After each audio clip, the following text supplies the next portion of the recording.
বাউল TV Tangail, হৃদয় ধনবাড়ি, চেতনায় Bangladesh. Like দিন, share করুন, সাবস্ক্রাইব করুন এবং কমেন্ট করে জানিয়ে দিন আপনাদের মতামত। দেশ ও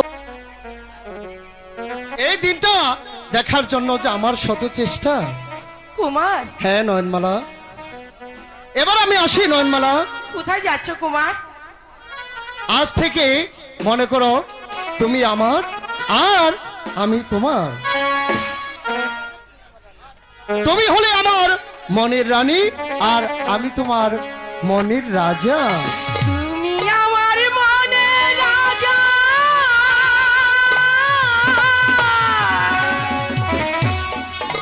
তুমি আমার মনের রাজা, আমি তোমার রানী। নাইবা থাকুক প্রজা রাজা, আমি রাজা রানী। নয়নমালা, তুমি আমার মনের রাজা, তুমি আমার মনের রাজা, আমি তোমার রানী। নাইবা থাকুক দেশের রাজা, আমি রাজ রানী। নাইবা থাকুক দেশের রাজা, আমি তোমার রানী। তুমি আমার মনের রাজা।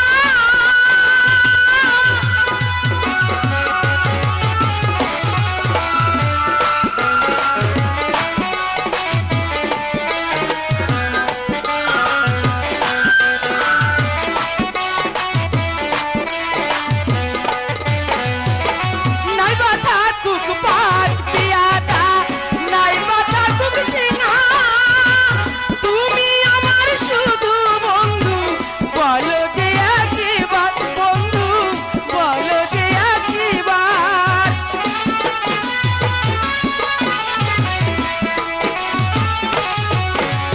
নাইবা থাকুক পাত পিয়াদা, নাইবা থাকুক ঘোড়া, তুমি আমার আমি তোমার, বলো যে শুধু আমার, হাই গো বলো শুধু আমার। তুমি আমার হবে রাজা, আমি সিংহাসনে। তুমি আমার হবে রাজা, আমি তোমার রানী। তুমি আমার মনের রাজা।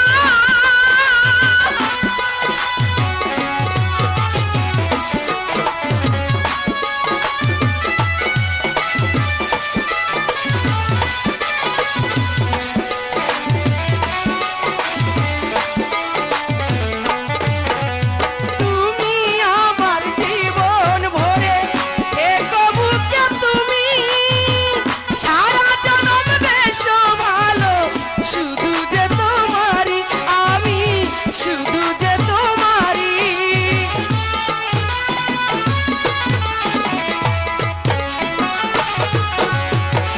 তুমি আমার মনের রাজা, শুধু যে আমারই। তোমায় নিয়ে যাব আমি রাজসিংহাসনে, আমি ছাড়বো ঘর বাড়ি। সুখে জন্ম থেকো তুমি আমার পাশে, সুখে বন্ধু থেকো তুমি আমার পাশে। তুমি আমার মনের রাজা, আমি তোমার রানী। নাইবা হলে দেশের রাজা, আমি রাজ রানী। নাইবা হলে দেশের রাজা, আমি রাজ রানী। তুমি আমার মনের রাজা।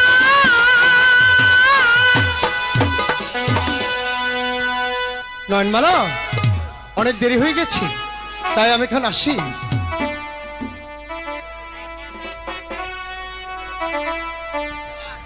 সত্যি আজ আমাদের ভালোবাসা সার্থক হলো।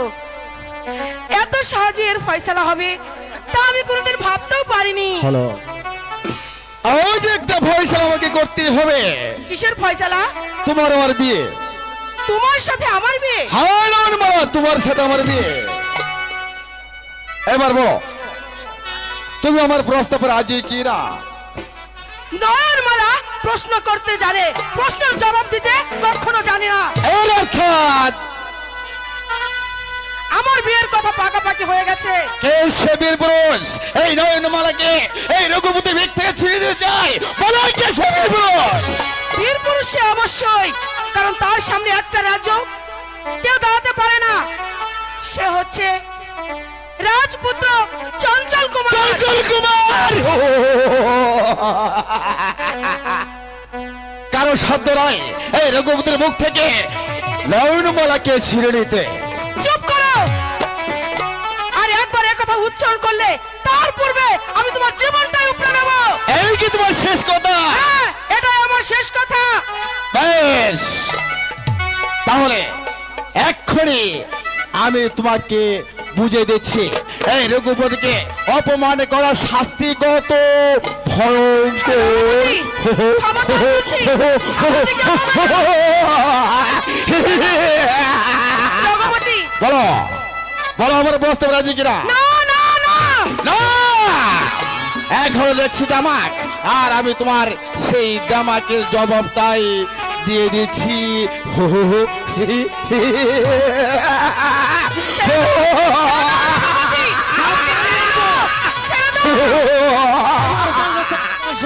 দাদা দাদা, চন্দন, এ কি করছিস দাদা? একটা জানোয়ারকে সাহায্য করছি। কে? আমি জানোয়ার, আমাকে চাবুকের আঘাত, আমি যদি তোর হাত দুটি মুড়ছে ভেঙে না দিতে পারছি, পিঠাই আমি ক্ষত্রিয় সন্তান। সেই সুযোগ তোকে দেওয়া হবে না শয়তান। আজ আমার বোনের গায়ে হাত তুলে তুই আমার মাথায় খুন চাপিয়ে দিয়েছিস, তাই এই চাবুকের আঘাতে তোকে নাগপুরের সাথে মিশিয়ে দিয়ে প্রমাণ করে যাবো যে দাদা! তাদের ইজ্জত নিয়ে যারা সিনেমিনি খেলে তাদের শাস্তি হবে একমাত্র মৃত্যুদণ্ড। চন্দন! কুকুর কামড়ানো মানুষে কুকুরকে কামড়ানো যায় না। যা শয়তান, বোনের অনুরোধে আজ আমি তোকে ক্ষমা করলাম, তবে ভবিষ্যতে যদি কোনো নারীর প্রতি কামনা দৃষ্টি নিয়ে তাকাস তাহলে তোর চোখ দুটি আমি উপটে নেব। এই চন্দন! বেশ, আমি চলে যাচ্ছি, তবে তুই জেনে রেখে চন্দন, আজ আমাকে যে অপমান করলি এই অপমানের প্রতিশোধ আমি প্রতি অক্ষর অক্ষরে আদায় করে নেব। তবে আমার নাম রঘুপতি। দাদা, সেনাপতির পুত্র বলে সে তোরাকে শয়তান করেছে, সে হতো জানো না দেশে এখনো মানুষ আছে, আর সেই মানুষের হাতে আছে শয়তানের মরণাস্ত্র। দাদা চল বোন, এখান থাকা নিরাপত্তা নয়, চল আমার দাদা, ঘরে চল। তাই চল।